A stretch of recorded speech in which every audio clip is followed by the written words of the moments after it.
আজ তো ধর্ষকের কোনো বিচার হচ্ছে না, ধর্ষণ হচ্ছে পাইকারি দরে, বিচার হচ্ছে না।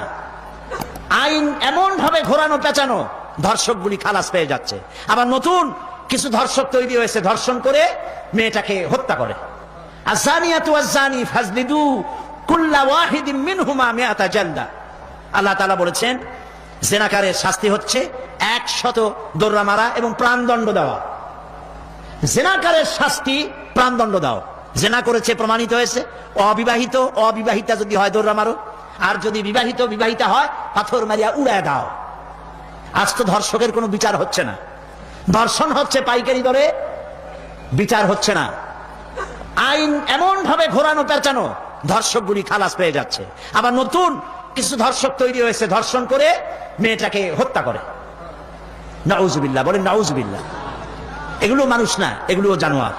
মনে রেখো, তুমি যার মেয়ে, কারো মেয়ে অথবা কারো বোন অথবা কারো বউকে যদি এইভাবে বেইজ্জত করে থাকো, তোমার বউ, তোমার বোন, তোমার মেয়ে অক্ষত থাকবে না। এই ধরনের তাদের উপরেও ধর্ষণ হবে। বলেন নাউজুবিল্লাহ, বলেন নাউজুবিল্লাহ। অশ্লীলতার প্রচার প্রসার যত বেশি হবে, জেনা ব্যভিচার তত বেশি হবে, ঠিক কিনা? তারপরে ডিসেন্টিনার মাধ্যমে হাবিজাবি ছবি এগুলি দেখানো বন্ধ করতে হবে। বিবাহ সহজ করুন, অশ্লীলতা বন্ধ করুন, জেনা ব্যভিচার ধর্ষণ এমনি কমে যাবে। আলহামদুলিল্লাহ বলে।